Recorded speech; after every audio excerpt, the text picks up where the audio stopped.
Good afternoon, and thank you so much for joining us.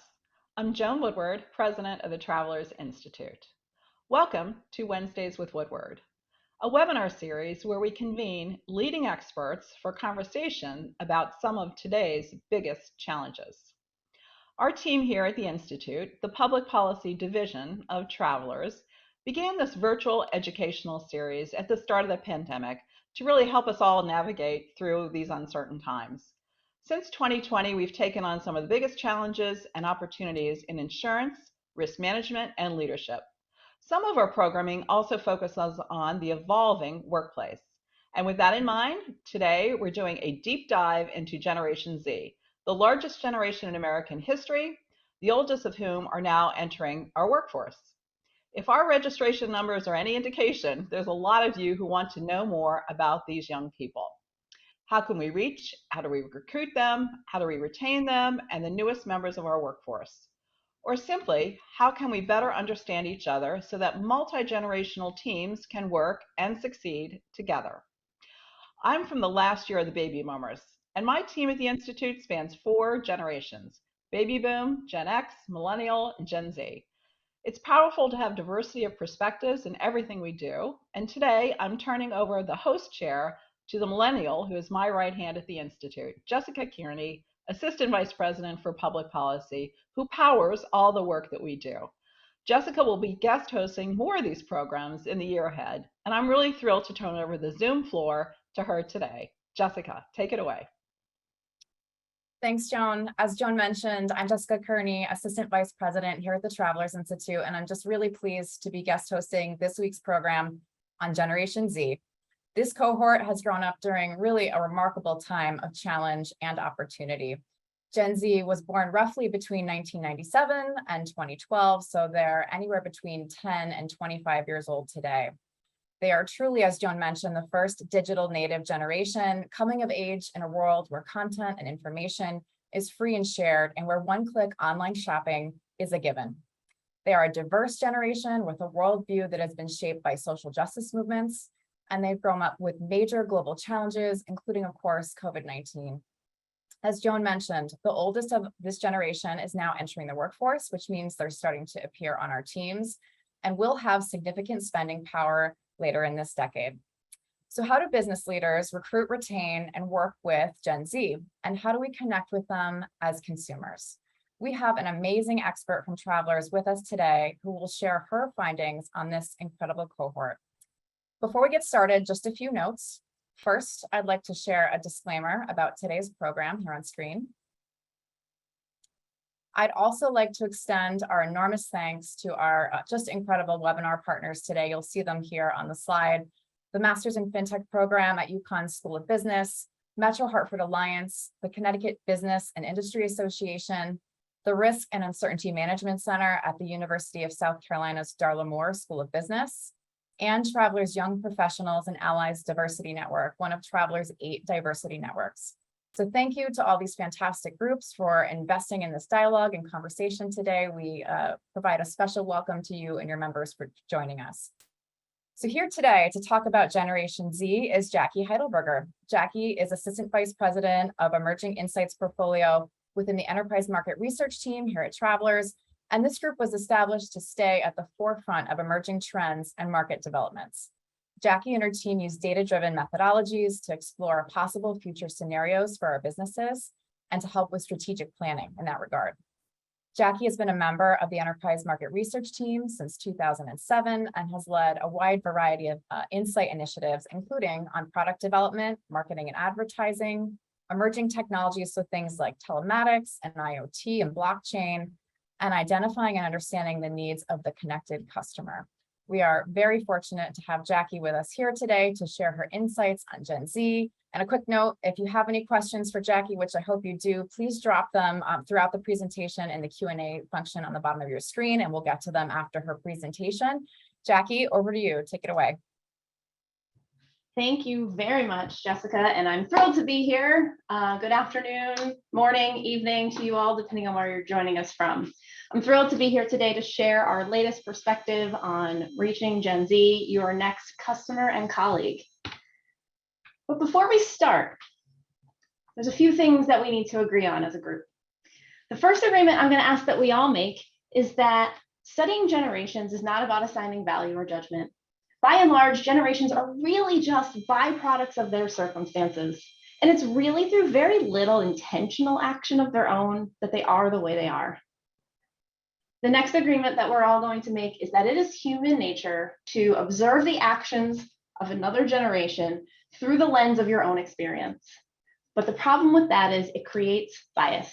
And part of my team's role at Travelers is to bring outside and future perspective into discussions like this one today in a way that helps us to acknowledge and eliminate that bias. So we're all going to agree that it's very natural, but for the purpose of our time together today, it's not productive. And the final agreement we're going to make, this is for those of you who happen to know a Gen Z. Again, they're currently between the ages of 10 and 25. So if it's a child, a relative, a neighbor, perhaps somebody you interact with at the grocery store, or maybe even an employee, I'm going to ask that you use that person as a point of reference, but also that you keep in mind that no one person can ever encapsulate every aspect of a generation all of the time. And so there may be aspects that we talk about today that are broadly about the generation Gen Z that don't apply to the individual you're holding in mind, and that's okay. So assuming we were all in enthusiastic agreement, let's talk for a minute about why it's important for businesses to study generations. Now, we just agreed that they are byproducts of their circumstances. And what that really means is that they all have a slightly different take on the world based on the circumstances that shaped them. So studying generations allows us to understand the unique and also similar qualities across them. This in turn allows us to identify where there are unique characteristics of Gen Z in this case that will perhaps cause some friction when this cohort starts to bump into the dominant culture, one that is today largely formed around boomers, Gen X, millennials. It also allows us to identify where there will be some natural opportunities to emerge. Now, once we understand the characteristics that could present future opportunity and challenge, we then are able to line that up against our existing strategies and ask ourselves, should anything change or not? And now some of you might be saying, but Jacqui, I've been successful in my career and in the past without doing this. Why now? Why is this so important now? And here's why. Just as the pace of technological change has accelerated, so too has the pace of cultural and social change. And because of that, it's getting harder and harder for us to rely on our own individual experiences to guide business strategy. And we are finding ourselves needing to be more and more empirical about it. Now, I know sometimes talking about generations can feel like a call to blank slate it, completely reimagine yourself and your strategy. I think it felt that way for some people when millennials hit the scene, but I want you to keep in mind that the whole fuss about studying generations comes down to these two very simple things. Let's start with a quick level set on the four main generations in scope for our discussion today. This is just to get us all on the same page and thinking about people we know in our lives in the same way. And I find the easiest way to start bucketing the people you know into generational groups is by age. So as you can see, and as we've already mentioned, Gen Z is the group of people born between 1997 and 2012, which does make them between 10 and 25 years old today. Gen Z is a highly diverse group of individuals. In fact, they are the most racially diverse generation in history. As you can see by the pie charts at the bottom of this slide, nearly half of Gen Z identify as what the US Census refers to as non-white alone. What non-white alone refers to is those who identify as Black, Asian, Native American, Native Islander, Hispanic, a combination of races, which could include white or white Hispanic. This has a huge impact on shaping who they are, what they value, and the expectations of companies and employers that they are currently forming. Now, recognizing that they're all shaped by circumstances, those circumstances usually result in characteristics that the group as a whole tend to exhibit. They are often used to describe them. They're sort of shorthand, mental shortcuts. So boomers, for example, often described as loyal, hardworking, competitive, and goal-oriented individuals. Gen X, they're seen as independent, resourceful. After all, they were the first generation of latchkey kids, and they were responsible for themselves at a much younger age. Millennials, they are the most highly educated generation. They do have an orientation towards the self. Again, we're not assigning a judgment or a value to that, but the reality is because of the circumstances of which they came in age, largely the internet, social media, and mobile technology. They have a strong sense of self. Some might even call them self-centered. This is also a group who came into the workforce at a time when mobile technology was really starting to entangle our professional and personal lives. And currently, they're grappling with that. But what about Gen Z? They're young and there's still more to define them, but today, they are often described as highly connected. And for sure, they're digitally connected, even tech reliant. You probably all showed up to this webinar today expecting that you were going to hear that, so you can check that one off your bingo card. But they're also connected with their communities and their friends. In addition to that, they are globally connected. Their awareness and engagement with global current events is absolutely unprecedented. And this is largely due to technology, namely the smartphone, that consolidates all of the world's updates and issues into minute-by-minute updates in the tiny computer in their pocket. Gen Z is also a highly risk-averse and cautious group of young people. As teenagers, they engage less in the behaviors we often associate with typical youth rebellion. They're less engaged in sexual activity. They are less likely to drink alcohol, smoke, and do drugs. They get in fewer fights and they commit fewer crimes. This is a group that seeks stability and predictability because so much of the world around them has proven unstable and unpredictable. They're also highly inclusive, and many of them are seen as natural advocates. And finally, I'd be remiss to not include some of their defining technologies. What you need to know is that Gen Z, every single one of them was born post-internet. They were all born after the internet had become a mainstream household concept. They are true digital natives. And some of you may have heard millennials referred to as digital natives, but in our opinion, they're digital pioneers. Millennials forged hard ground to create and establish a lot of the technology and associated behaviors that we all have today. They were embracing technology. They were seduced by social media and the internet at a time when the technology was advancing rapidly. Social norms, as well as laws and regulations, were not yet formed. But Gen Z came after that. They're internet locals. To them, it's a given. It's a tool. It's a utility, just like heat, water, or electricity. So now that we're starting to form a picture of Gen Z in our mind, let's get a little bit deeper into some of what I think are some of the most important aspects for you all to know. The very first thing you need to know is that their world is increasingly digital and virtual. This is absolutely fundamental to understanding and preparing for Gen Z. If you take nothing else away from this hour we spend together, I want you to take this away. From the mundane to things that were seemingly impossible, more and more of Gen Z's life is occurring in digital or virtual settings. Cashing a check or hailing a cab. Gen Z doesn't really know a time before these were done via smartphone. Education and healthcare are increasingly digital and even virtual. The boundaries of what can be done virtually or digitally have been and continue to be pushed. Now, COVID accelerated this for all of us, but given their age, this is having a profound impact on the expectations and behaviors of Gen Z that will persist with them as they age. So let me break this down into two examples, because this digital virtual concept I feel can be a hard one for us non-Gen Zs to wrap our heads around. As we do this, it's important to realize that for Gen Z, digital environments are absolutely not the same solitary, isolated experience many of us may be thinking of. When we see them nose deep into a phone, they are not necessarily having the same solitary experience you and I may be thinking about. Things have changed, and now technology enables more and different connections. Gen Z uses technology to nurture friendships, create friendships in ways that prior generations simply couldn't. Prior to COVID, 60% of teens said that they hang out with their friends online daily or almost daily. And according to a 2020 study, another nearly 60% said they're friends with somebody that they only know online. Now, there are a host of apps that Gen Z uses to hang out virtually with their friends. There's dedicated apps like House Party or even just FaceTime. But they also use apps like Amazon Watch Party, Discord, or MetaStream to watch shows and movies together. It's sometimes called co-viewing or co-watching. And as of June last year, 40% of 16 to 34-year-olds had used a co-viewing app to enjoy a shared social experience without ever leaving their couch. So again, Gen Z is coming of age in a technology environment where it seems that just about anything can be done digitally or virtually, including creating human connection.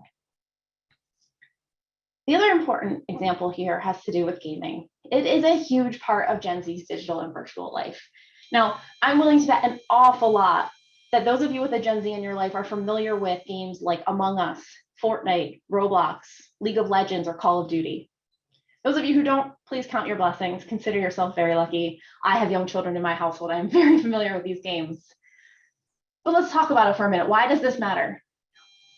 These are unique games.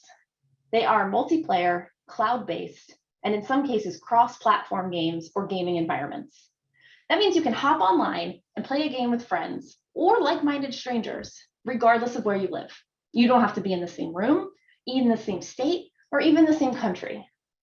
This type of gaming is turning the internet from a solitary text-based environment into a real-time collaborative space that fuels socialization, creativity, and community. According to a Deloitte study, 50% of Gen Z gamers say that gaming helps them stay connected to others, and that it's important to make connections while gaming. So these are spaces that do a very important thing, and that thing is that they support the transmission of ideas and information. They create social opportunities to meet friends and partners. My background is in cultural anthropology, and in anthropology, we call these kinds of spaces third space. So home is your first space, work or school is your second space, and then all of the other places you socialize, learn new things, meet new people, those are called third space. As gaming is constituting more and more of Gen Z's third space time, it's important to acknowledge that it's not just about the gaming. Because on these gaming platforms, sure, they play games, but they also sort of just hang out. They can change their outfit or their hair or their avatar. They can make friends. They celebrate milestones. They even go to concerts. And this wasn't just a COVID-induced response. This was a concept that started before the pandemic and has continued to generate interest, engagement, and most importantly, revenue for performers and platforms alike. Records have been broken. Tens of millions of viewers are attracted to these online music events hosted inside gaming platforms. So here's the really cool thing about Gen Z and all the time they spend on these platforms, because you're probably wondering at this point, what could this possibly mean for me? Here's what I want you to know. While they're gaming or going to virtual concerts, they're also learning valuable workplace skills like collaboration, active listening, problem solving, negotiating, and influencing without authority. As Gen Z enters the workplace, they will be bringing those skills that enable them to quickly organize around a common goal, play their role to achieve a shared outcome. And their ability to do this will not be dependent on, do I know these people in my working group? Do I have any pre-existing familiarity with them? Geographic proximity will not matter.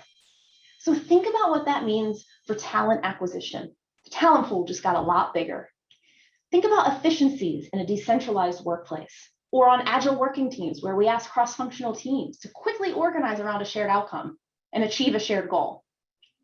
On the distribution front, on the insurance distribution front, it's reasonable to believe that they're going to bring these expectations of being able to form short but beneficial and goal-oriented relationships into the insurance purchase transaction. Gen Z may increasingly be asking themselves, why does my agent even need to be local? Why do I need to go to an office? The next thing you need to know is that Gen Z interacts with information very differently. This is a highly visual, video-first group of communicators that will challenge where and how we communicate complex products and processes, whether that's as customers or employees. In many cases, Gen Z will search something on YouTube before they search it on Google. And while YouTube is still very much used for entertainment, there is no shortage of cute cat videos or fails that are hilariously embarrassing. It's evolved as well. It's evolved into what I like to call a video-based solutions platform.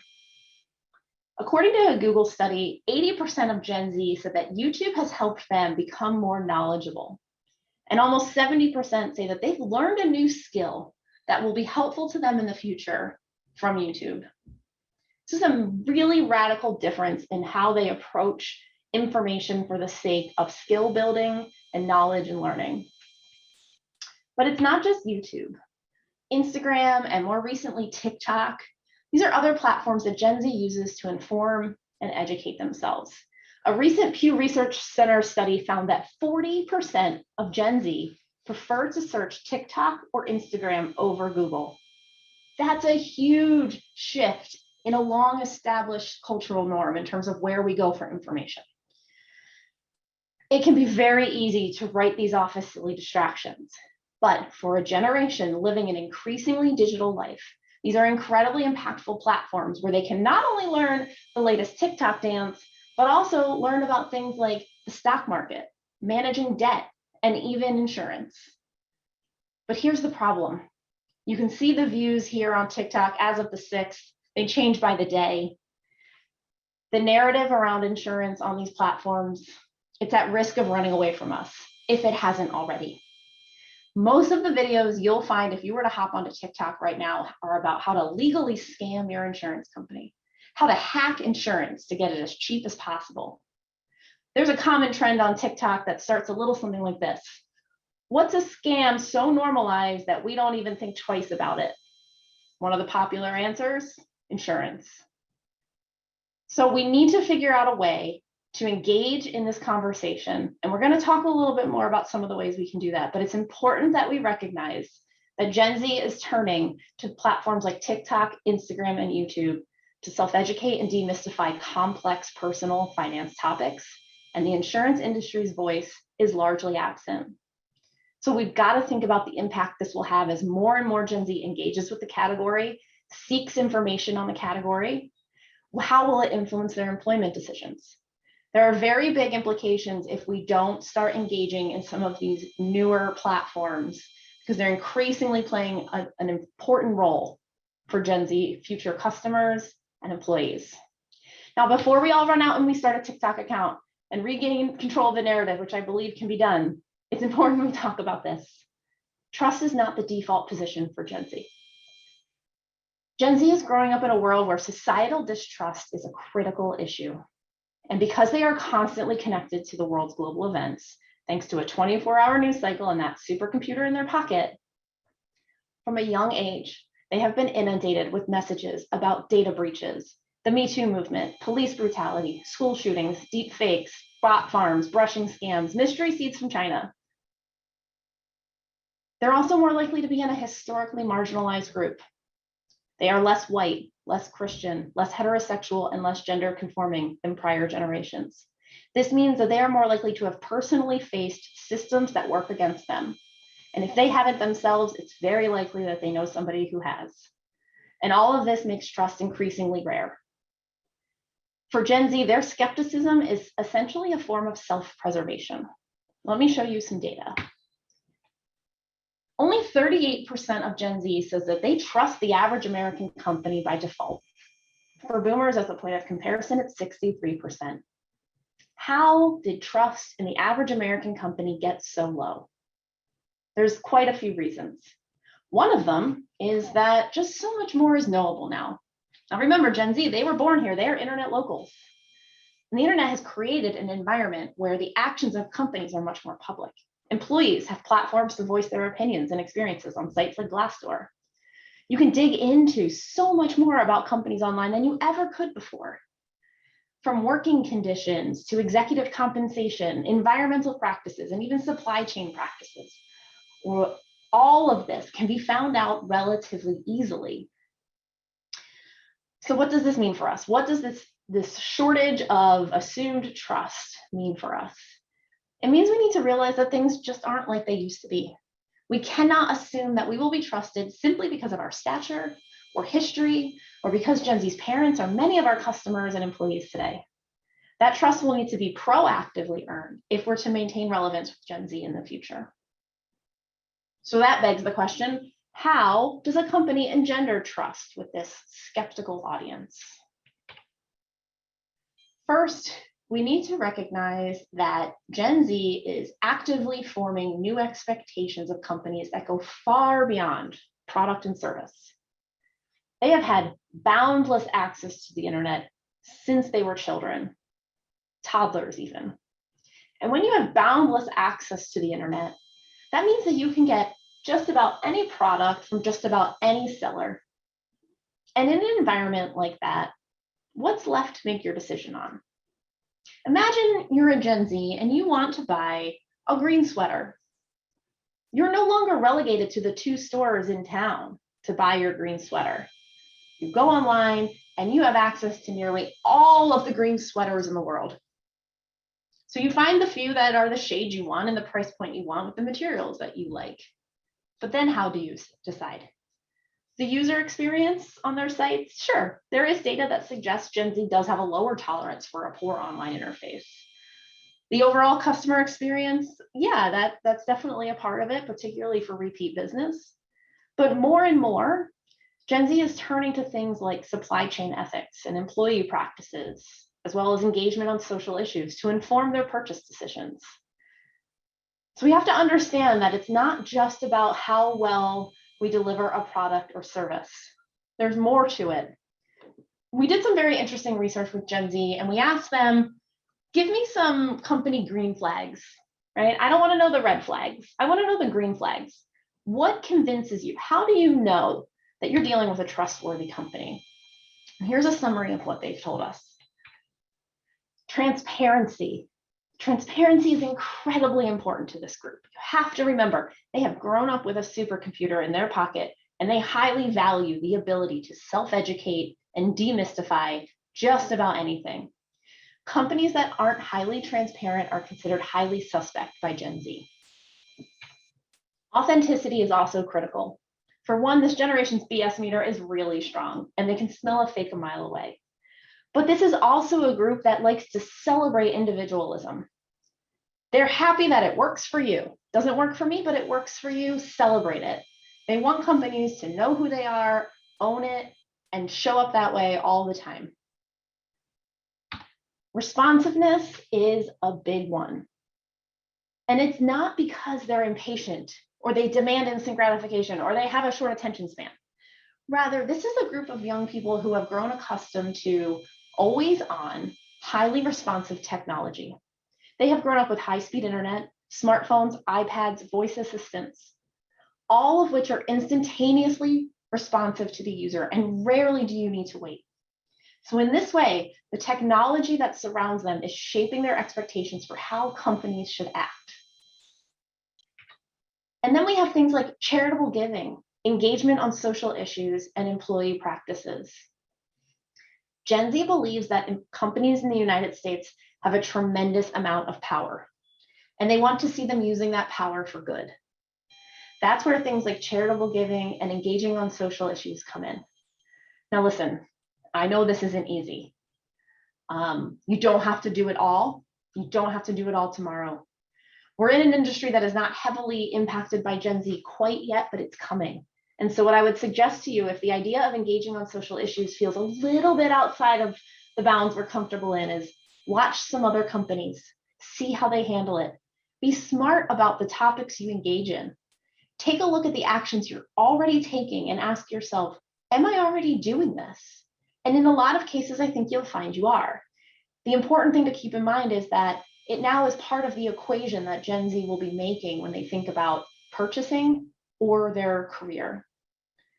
And on employee practices, right, it's very important to recognize that Gen Z wants to align themselves with brands that treat their employees better than the bare minimum required by law. So we have a little bit of context for who they are and what has shaped them and the role of trust in their lives. And I want to make a point here that this is a group that can be very trusting. It just needs to be proactively and routinely earned because it's not a given. So we need to reach them. Reaching them is going to require us to adapt traditional marketing tactics. There's a few important statistics here, and they're really just to paint a picture of the environment we're operating in. Cable, 25% of them say they use it. Another 25% of 18 to 34-year-olds tell us, I've never even subscribed to cable. Nearly 40% of them do not watch live sports at all. That's nearly double millennials. 98% of them are using at least one streaming service. Now, streaming has become pretty mainstream, but as a point of comparison, that's still nearly 30 points higher than boomers. And they spend roughly 3 hours a day on social media, give or take 15 minutes, depending on if you align male or female. Their social media usage is really unique, and I want to spend a minute looking at that. So what you're looking at here is social media usage defined as monthly or more frequent logins, forecast out to 2025 for these 4 generations we've been talking about. So the first thing you might notice is that Facebook, the red line, really a millennial phenomenon. I mean, nearly universal usage among millennials. It is deeply entrenched in their social media footprint. But let's look at Gen Z. It's a different story. Snapchat, TikTok, Instagram. These are all video first or video heavy platforms. They're platforms that enable them to easily create and co-create content. The few Gen Zs that are on Facebook, if you're curious, they're not there to engage with brands. They're there to keep in touch with family who already happens to be on the platform. Now, honestly, I wouldn't be surprised if this forecast was updated. In 2014, 71% of teens used Facebook. According to Pew Research, only 1/3 of teens today are using it. So this is important. We have to recognize that their platform preferences and behaviors are incredibly different. This is not just millennial light, millennial junior. So let's talk briefly about insurance and give you some context there. So given their age, 10 to 25, it's pretty easy to believe that they're not really engaging with the category quite yet. But in a recent study we conducted, we found that 60% of Gen Z drivers have their own insurance policy. And about 75% of those who are on someone else's policy are involved financially to some extent. They've got some skin in the game. So they're a little bit more involved than maybe some of us believed coming into this conversation today. Now, as companies and distribution partners, agents, and brokers start to elevate their online presence, diversify distribution models, it gets a little harder to suss out actual purchase channel. This is self-reported data from J.D. Power, and suffice to say, Gen Z reports that they are much more likely to be buying online and much less likely to be buying through a local agent. And so while these numbers may squish and squeeze around a little bit, we wanted to dig into this and understand it a little bit more. So we asked Gen Z, well, we asked all of them, why they choose to not work with an insurance agent. Let me show you what they told us. First, I prefer to do it myself. This concept of being self-directed. It's a leading reason, but I find it interesting that it's lower than other generations, right? So that's interesting. It's not just about being self-directed for Gen Z. I don't want to pay for an agent. Interesting. Seems like perhaps an addressable misconception, I would say. Right up there with it, my situation isn't complex enough. Okay, maybe, but can't an agent be helpful in less complex situations? Maybe your situation is more complex than you appreciate. So again, a perception that agents are only for the most complex of situations. Now this next one is something. 15% of them tell us, I don't know how to find one. Excuse me, what? This sounds like a very addressable barrier yet again. On the upside here, there's only 4% who say they don't work with an agent because they believe agents only have their interests in mind. So this is good news, right? And on top of this, right, we've got some addressable barriers, we've got some misconceptions, we've got some low-hanging fruit in terms of being able to find an agent. We also have this. When they do work with an agent, Gen Z is just as likely to say that it helped them make a better decision than if they shopped on their own as any other generation. So they're having a very satisfying experience when they work with an agent or a broker, just as much as any other generation. So this is very encouraging. And I would suggest that you take this information as context for any Gen Z customer activation you choose to do. Think about the platforms they're on. Think about the roles they believe brands and companies play in society. Think about the misconceptions that they have about the category. Work that into your planning and your thought process for how you seek to engage this group of future customers. Now, what about them as future employees? Let's talk about that. In 2020, Gen Z was 12% of the workforce, 11.7% if you're a stickler for details. And most of that employment was concentrated in retail, food service, and hospitality. But very soon, they will be 1/3 of the workforce. And in this case, Gen Z shares a lot of values with millennials, especially younger millennials. So when we layer millennials into the workforce, you can realize that some of the things we're going to talk about next might feel like as if they're already upon us. If they don't, then they're coming. But by 2030, Gen Z and millennials combined will represent 60% of the workforce in the United States. So I'm willing to bet one of the main things that you've read or heard in the media about Gen Z and work, that they want purpose. They want meaning. They want to work for an employer who mirrors their values. And it's true, but it does not mean that they all want to go work for Greenpeace or save turtles or do whatever this guy's doing. What purpose really means is this. They want to do work that matters at their company. They want to know how and why their work is important, how it impacts the company, how it impacts others. It also means that they want to work at companies where the culture, day in and day out, aligns with their values. Things like diversity, equity, and inclusion, individual expression, and collaboration. These are ways they feel connected at work, which is another big part of how people find purpose at work. They create connection. So it's very important that we all can kind of wrap our heads around the very nuanced meaning of purpose. Because when it comes to employment, purpose is very much about the culture within a company, day in and day out. That's what they're seeking as employees. There's also more tangible things, because purpose can be hard to define, and it's really up to the individual. So there's some tangible things that Gen Z workers are seeking. Now, I can guarantee you that salary is routinely at the top of just about any study you're going to look at. They would like to get paid. That is a very important concept. Recognizing this, we wanted to know what else could drive an employment decision among recent job seekers or active job seekers. So we did a body of work earlier this year, and here's what we found. I've highlighted the top 10 here so that you can kind of interpret. There's a lot going on here, but let me hit a few highlights for you. Financial security is incredibly important to this cohort. They were young at the time of the 2008 recession. They have seen the long and lasting impacts of them. They look up to their millennial peers, and they don't see them having a good time. More recently, they hear a lot about inflation and recession. COVID impacted them in an outsized way. 50% of them had somebody in their household, including themselves, a relative, or a parent, lose a job during COVID. So financial security is very important, but the difference here between millennials is Gen Z is very, very concerned about their future financial self. And they are taking very dramatic actions today to set themselves up for success.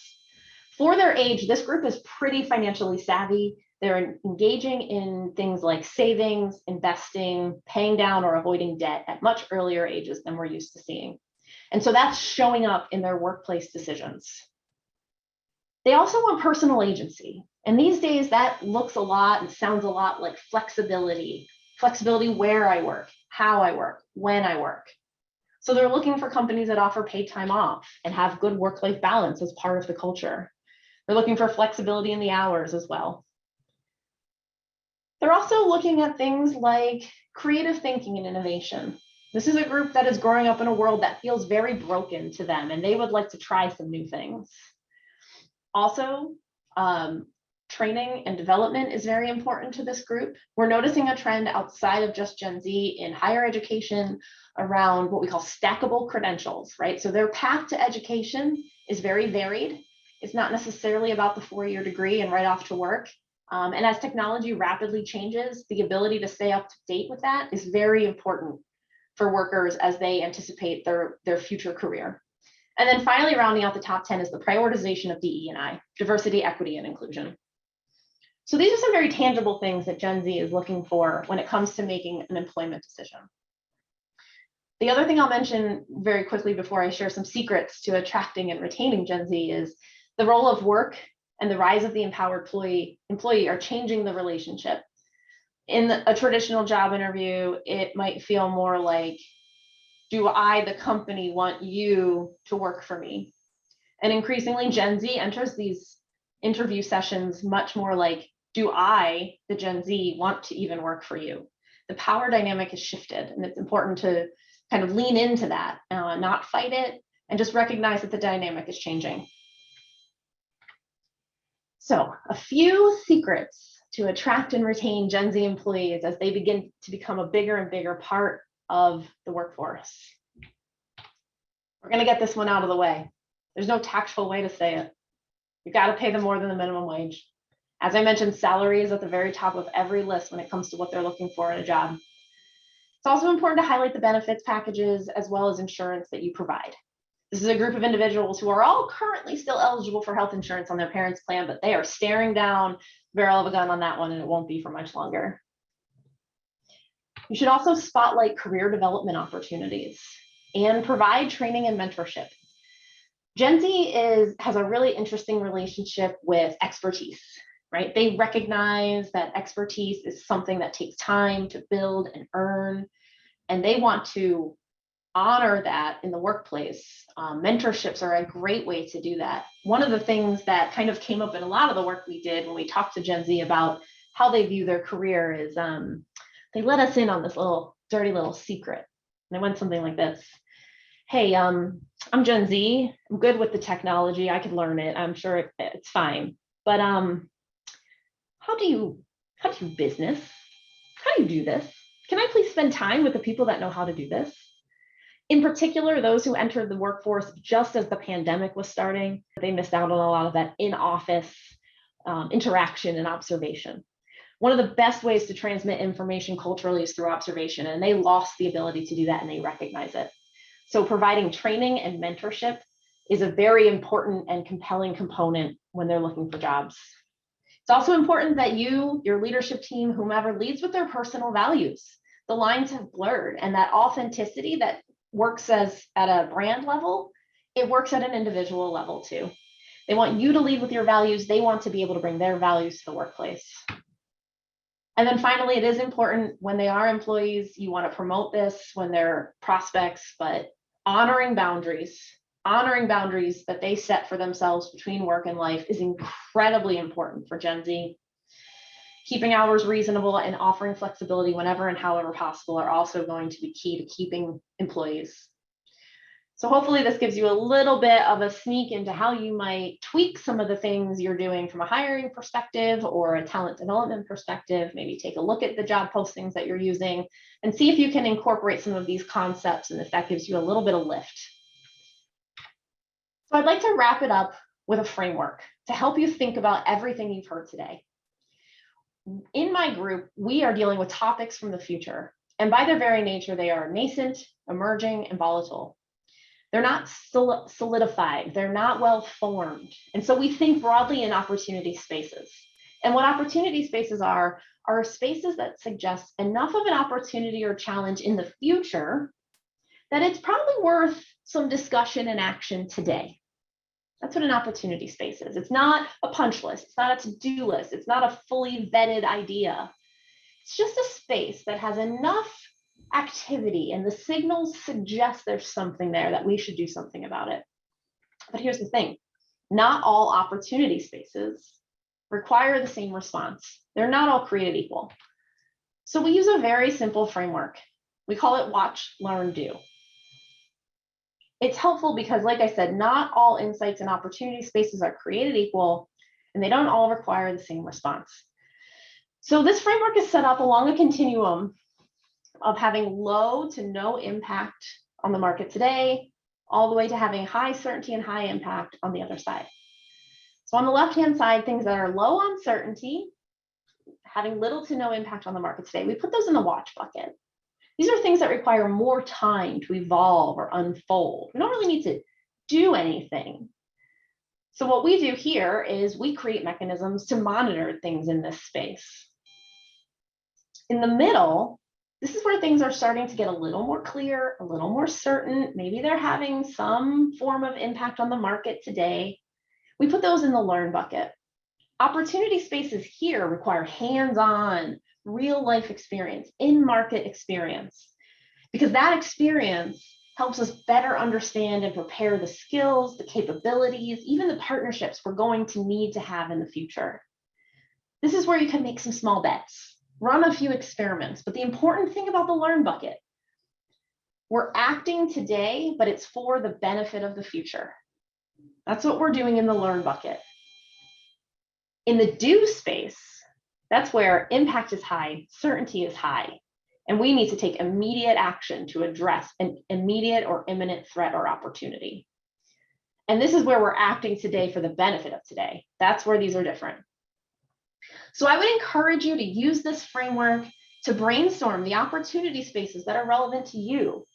But keep in mind, this is not once and done, right? Eventually, some of the spaces that you plot on here, they're going to move maybe from watch to learn. We're going to decide they've matured enough that now we want to try experimenting with them.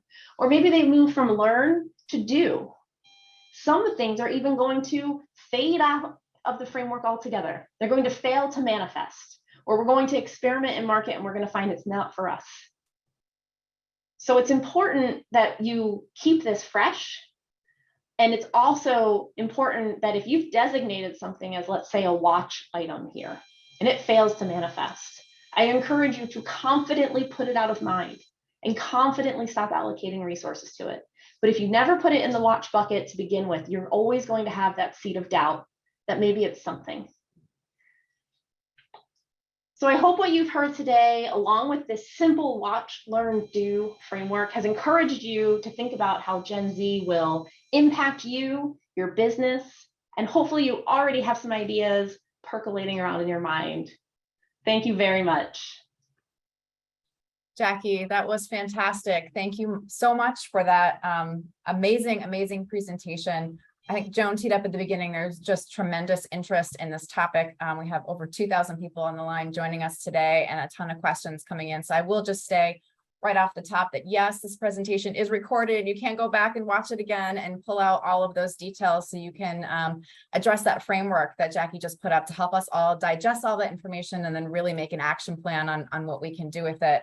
And Jacqui, we're going to jump right in here. We're going to answer some audience questions. We're going to do one polling question right off the top to engage our audience. And we really want to see what generation are you from? So let's put the polling question up on screen here just to get a sense for who's on the line and who is tuning in. All right. So it looks like we have quite a few from Gen X. Yeah. 43% about, another quarter baby boomers and quarter millennials. So really a good mix. And then a decent showing from Gen Z themselves, 5% of our audience. So with that in mind, you know, just digesting all of that information that you just shared with us, and just thinking about this from the business audience perspective, you've given this presentation many times. You've obviously been deep in this research for quite some time. What is the most surprising thing that you get in reaction from audience, or you know, what is the most impactful thing that you're finding that the business people are asking you or taking away from this presentation? Yeah, you know, I think a lot of people, it's a great question. I think a lot of people come in thinking that Gen Zs are sort of a millennial junior, millennial light. And they certainly have a lot in common with millennials because we all have a lot in common, but they're often surprised to understand the differences in what has kind of shaped them, and their pragmatism, their risk averse nature really tends to surprise a lot of people. And also people are eye-opened to the role of the internet in their lives as a given, a utility, and not so much for novelty or for entertainment. I find those to be things that really generate a lot of aha moments for people. That's great. And so do you think that companies are going to need to fundamentally change the way they hire, retain, and develop talent? Are we tweaking around the edges here? Yeah, I mean, it's going to vary for every company, right? Depending on what space you're in and how you've approached it. But I do think that there are some meaningful changes that organizations can make. You know, I think it's important to think about meeting them where they're at and recognizing that things are changing incredibly quickly. And so if you think, you know, it might have changed, right? Where they're at can change very quickly.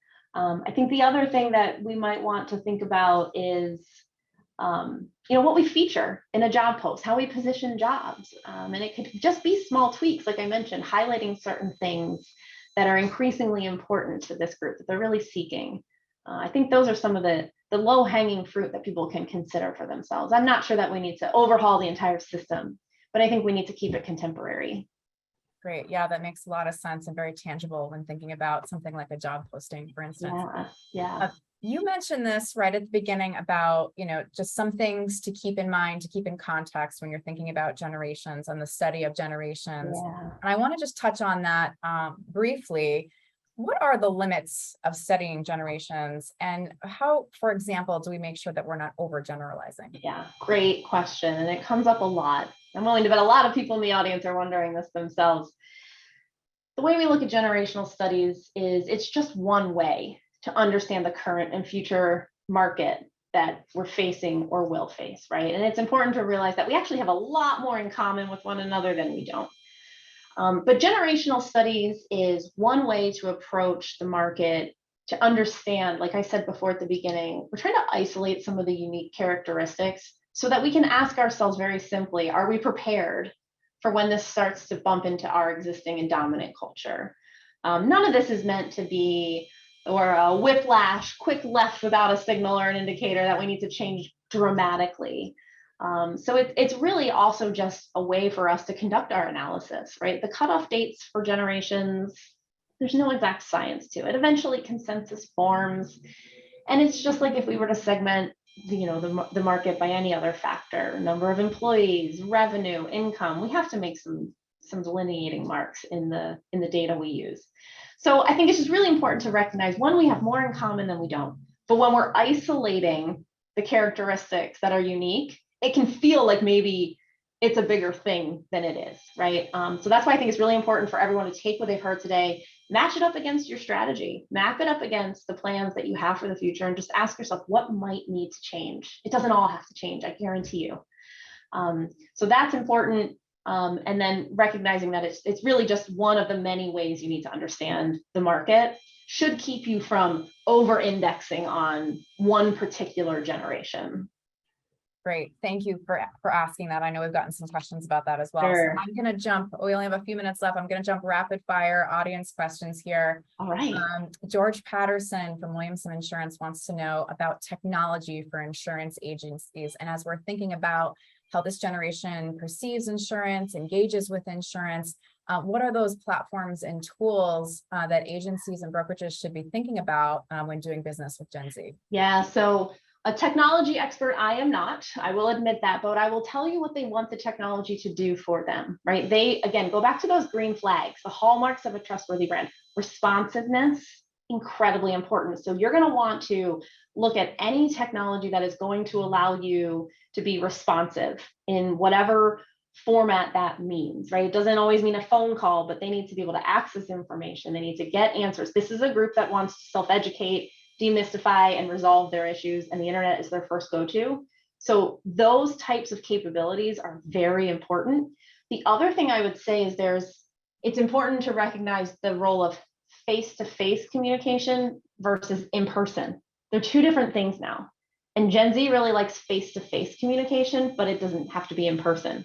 So if you're lacking on technology or proficiency and skills that allow for that, that's another really easy way that you can start to be more relevant to Gen Z, simply by enabling more face-to-face like we're having right now. Great, thank you so much.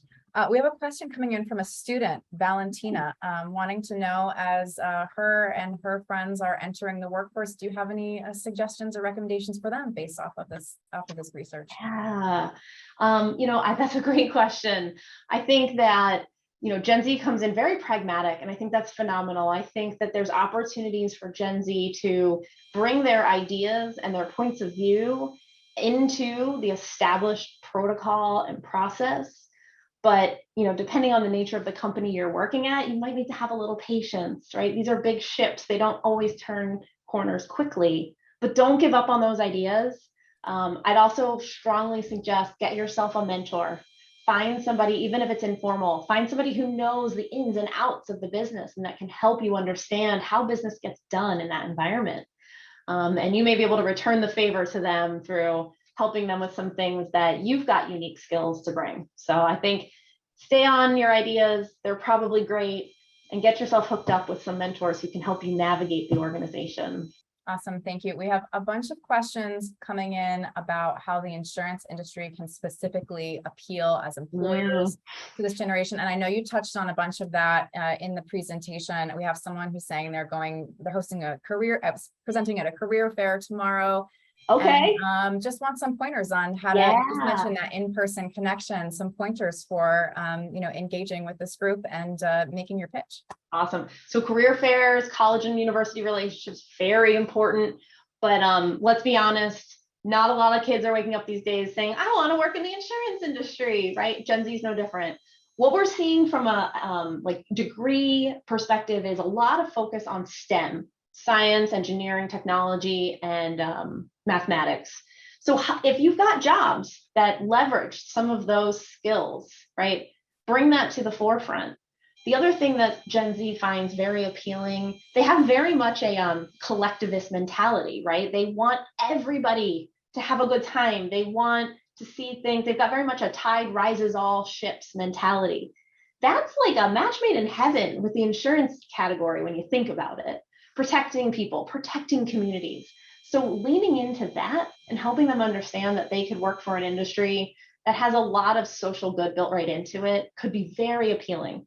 So I think I'd make it more about the exciting skills, the collaborative nature, the giving back to the community by way of simply protecting the things that are important to people, rather than necessarily, the job itself, right? So I think that might help some of the work resonate a little bit more with folks at your job fair tomorrow. Good luck with your presentation too. Yeah, good luck.